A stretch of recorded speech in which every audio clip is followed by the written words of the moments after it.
요즘 노동 현안 중에 가장 뜨거운 게 있습니다. 탄력 근로제 확대 적용인데요. 정부에서는 확대를 하겠다 입장을 밝혔고 여기에 노동계는 안 된다 반대하면서 평행선을 지금 달리고 있습니다. 탄력 근로제 과연 뭐죠? 또 양측의 의견은 왜 이렇게 다른지 노동법 전문가 고려대학교 법학전문대학원 박지순 교수 연결해서 공부를 좀 해보겠습니다. 교수님 안녕하십니까? 네, 안녕하십니까? 오늘은 공부를 좀 해보겠습니다, 교수님. 네네. 탄력 근로제 이게 말 그대로 좀 풀면 근로를 탄력적으로 한다 이런 뜻인데요. 예. 구체적으로 어떻게 한다는 뜻입니까? 예, 사실 뭐 일반 근로자 입장에서는 또 국민 입장에서는 좀 쉬운 개념은 아닌 것 같습니다. 네. 예를 들면 이제 우리 지금 우리 근로기준법에서 근로시간을 정하고 있는데요. 네. 이건 아실 거예요. 우리 이제 일주의 근로시간이 총 40시간이 법정 근로시간이라는 네. 거고요. 그리고 하루에는 8시간 근무하는 것이 이제 법정 근로시간의 내용인데 여기에 이제 12시간까지 일주일에 12시간까지 연장 근로가 가능하지 않습니까? 그렇죠. 그러니까 이제 총 합해서 이제 우리가 할 수 있는 일주의 총량이 52시간이다 52시간. 이렇게 이야기하는데 네. 이 내용을 보면 우리나라의 경우에는 이게 근로시간 편성을 결국은 일주 단위로 하라는 이야기입니다. 그러니까 52시간까지 하루에 8시간을 기준으로 해서 편성을 네. 하는 거죠. 그래서 이제 대개 만약에 연장 근로를 하지 않으면 40시간을 8시간으로 나눠서 하니까 주 5일제가 되는 거지 않습니까? 그렇죠. 그러니까 일주 안에서 이 근로시간을 다 써야 되는 거고 넘어가면 연장 근로가 되는 거고요. 네네. 근데 만약 이제 우리가 법에서 현행법 인정하는 가장 기본 단위가 2주 단위의 탄력적 근로시간제인데 네. 이 편성 단위가 이제 1주에서 2주로 확대되는 겁니다. 그렇네요. 그러니까 2주에 걸쳐 가지고 어쨌든 평균에서 52시간이 되면 네. 이거는 법 위반이 아닌 거죠. 104시간이네. 그럼 그렇죠. 2주로 총 따지면. 104시간을 2주에 걸쳐서 휴일은 휴일대로 지키면서 네. 그렇게 하다 보면 특정 날에는 8시간 넘어서 10시간, 12시간도 그렇죠. 가능하게 되겠죠. 아하. 그렇게 해서 일이 많은 주는 조금 더 일을 많이 하고 예. 대신에 일이 적은 주에는 좀 휴식을 보장해 줌으로써 네. 좀 유연하게 일을 한다. 이게 이제 탄력적 근로시간제라고 보면 될 것 같습니다. 들어보니까 딱 좋은 것 같다는 생각도 들어요. 예. 기업의 일이라는 게 일정한 게 아니잖아요. 어떤 때는 일이 몰리기도 하고 또 어떤 때는 일이 없기도 하고 그렇죠. 일이 많을 때는 좀 더 하고 일이 없을 때는 좀 덜 하고 그 대신에 좀 쉬고 예. 좋은 것 같은데 주로 어떤 업종들이 탄력 근로제가 필요한가요? 모든 회사가 다 이런 탄력적 근로시간제가 필요한 건 아닐 거예요. 네. 매번 근로시간 형태가 이렇게 루틴하게 이제 일정하게 이루어지는 회사는 이런 탄력적 근로시간제에 대한 수요가 없을 것 같고요. 네. 대신에 이제 우리 운송업 하시는 분들이라든가 아하. 특히 의료업에 종사하시는 보건업에 그렇네요. 종사하시는 분들 이게 일이 굉장히 많이 있는 날이 있지 않습니까? 네. 이런 경우 그다음에 또 우리가 예를 가장 많이 드는 게 뭐냐면 이른바 계절적 수요가 있는 우리 여름에 에어컨 예. 또 겨울에 난방 맞습니다. 그리고 또 특히 여름에 아이스크림 이런 제조업들은 계절적으로 집중 노동이 필요하지 않겠습니까? 네. 그리고 또 요즘에는 많이 이제 수요가 있는 것이 특히 연구 개발 업무인 것 같습니다. 네. 되게 이 어떤 특정 아이템 이런 기술 이런 걸 개발하는데 한 3개월에서 6개월 정도 집중적으로 일한다고 그러거든요. 하고 좀 쉬야죠. 다음에는. 그렇죠. 네. 그 다음에는 이제 좀 쉬었다 하는 거고요. 예. 그러다 보니 이런 업종들이 대부분 우리나라에서는 좀 경쟁력이 필요한 그러한 업종들에서 탄력적 근로제에 대한 수요가 있는 것 같습니다. 네, 어떤 업종에서 탄력적 근로제가 필요한지 말씀해 주셨는데 네. 탄력적 근로제를 운영하면 근무가 집중된 주가 있을 거 아닙니까? 몰아서 하는 주. 예. 그 주에 노동시간 제한은 없습니까? 아닙니다. 그렇게 되면은 이게 무제한적으로 하게 되면은 근로자로서는 또 굉장히 또 스트레스를 많이 받고 밤샘 근무면 힘들죠. 그렇게 되겠죠. 예. 그럼 건강을 또 다치는 일이 생기고 그래서 이제 법에서는 아무리 이 집중한다 하더라도 한도를 정해놨습니다. 네. 그래서 2주 단위, 지금 우리나라에서는 이 탄력적 근로시간제의 단위가 현행법은 2주 단위가 하나 있고요. 가장 기본적으로. 2주요? 그다음에 네. 3개월 단위가 있습니다. 그래서 2주 단위에는 일단 기본 시간을 48시간까지 인정을 하고요. 네. 그다음에 연장 근로가 12시간이 있으니까 60시간까지 가능하겠죠.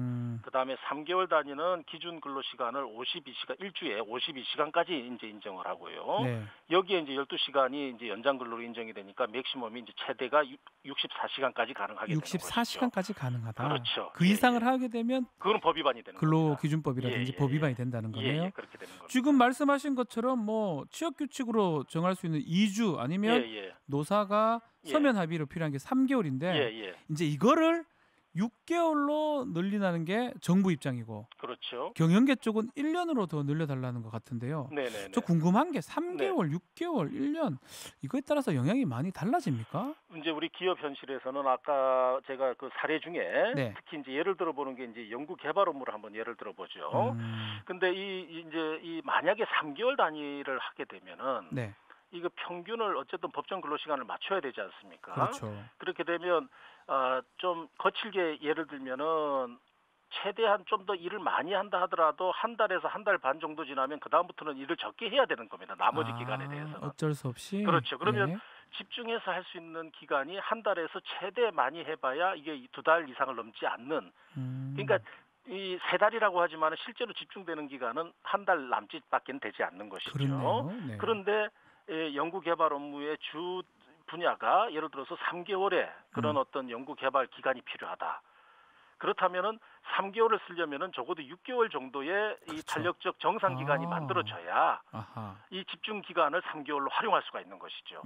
또 경우에 따라서는 6개월이 넘어가는 연구 개발 업무가 필요하다. 1년 해야 되겠네요, 그거는. 그럴 때는 이제 1년이 필요하다는 계산이 나오는 겁니다. 그렇기 때문에 지금 대체로 이 업무의 집중도라는 것이 이게 제조업마다 업종마다 다 다르지 않겠습니까? 그렇죠, 다 다르죠. 그러니까 조금 이제 이 취지는 뭐냐면 지금 현재 논의되는 취지는 적어도 쓸 수 있는 최대치를 일단 6개월로 해줄 거냐, 1년으로 해줄 거냐. 그리고 그 안에서 그 업종에 필요한, 그 회사에 필요한 그런 탄력적 근로시간의 범위를 정하도록 이렇게 해주는 것이 필요하지 않겠느냐. 아마 그런 논의가 지금 우리한테 필요하다. 이제 이런 이야기인 것 같고요. 네. 따라서 뭐 3개월로 하라고 해서 3개월만 해라. 또는 6개월로 하라고 해서 6개월만 해라. 1년으로 하라고 해서 1년으로 해라. 이런 취지는 아닌 것 같습니다. 그러니까 쓸 수 있는 탄력적 근로시간제를 쓸 수 있는 이 정산해서 쓸 수 있는 기간의 최대치를 얼마로 할 것이냐. 이게 이제 쟁점이다. 이렇게 보면 될 것 같습니다. 근데 노동계는 기간을 연장하는 거 반대하고 있잖아요. 그렇죠. 노동계 우려하는 건 뭐죠? 해주면 좋은 거 아닌가 노동하는 입장에서? 근데 이제 이게 오랜 이 역사가 있습니다. 뭐냐면 우리나라가 이제 이 오랫동안 장시간 노동 국가이지 않았습니까? 이 탄력적 근로시간제를 하면, 그러니까 일이 많을 때는 많이 하긴 하는데, 그다음 이 다른 원래 일을 적게 해야 되는 주에 우리 노동 문화에 비춰보면 업무 문화를 보면 근로자들이 쉽게 휴식을 못 한다는 문제가 생기는 거죠. 그렇게 되면 그때도 결국 나와서 또 이렇게 눈치 보면서 일해야 되는 거 아니냐 말이죠. 그렇게 보면 아직까지 우리의 이 노동 문화라든가 이 회사의 조직 문화가 휴식을 휴식으로 이렇게 쓸 수 있는 그런 여건이 아니지 않느냐. 그렇게 되면 전체적으로 결국은 이 법을 위반하는 그런 장시간 노동이 조장되지 않겠느냐. 아마 그런 우려가 하나 있는 것 같고요. 그렇네요. 또 다른 측면에서는 사실 이 할증 이 연장 근로라는 거는 근로자 입장에서 보면은 할증 임금을 받을 수 있는 그런 기회가 생기지 않습니까? 네. 그럼 어쨌든 회사에 나가면 임금이 나오는데 이걸 강제로 쉬어라고 하면 임금이 안 나오네요. 임금이 안 나오게 되는 거죠. 이제 그렇게 되면 근로자로서는 수입 상실 효과가 있지 않느냐.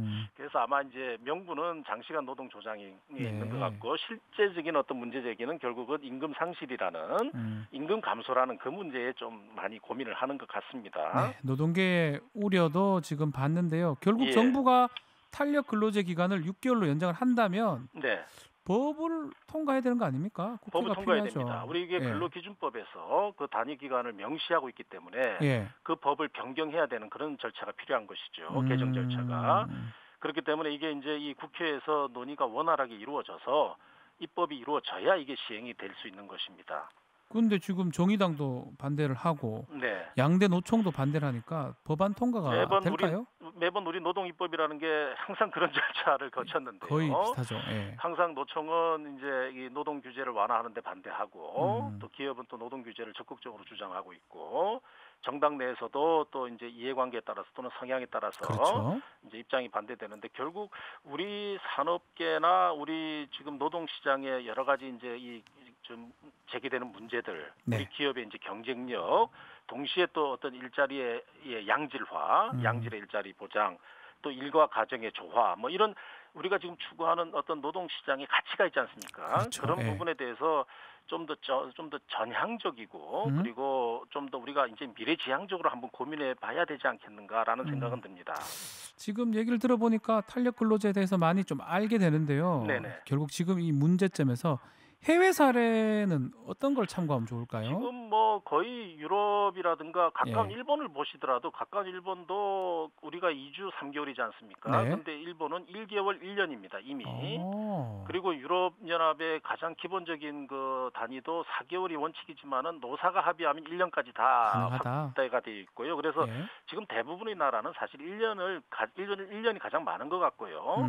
좀 작은 데가 이제 6개월 정도인 것 같습니다. 그렇게 보면 좀 글로벌 차원에서 우리도 이제는 조금 더 이제는 그런 그 좀 더 탄력적으로 예. 탄력 근로제를 조금 더 적극적으로 시행해도 될 상황이 아니겠는가 이제 그런 또 판단도 해봅니다. 자, 오늘 말씀 잘 배웠고요. 네네네. 여기까지 듣겠습니다. 감사합니다. 네, 감사합니다. 고려대학교 법학전문대학원 박지순 교수와 탄력 근로제에 대해서 말씀 나눴습니다. 박지훈의 세계는 그리고 우리는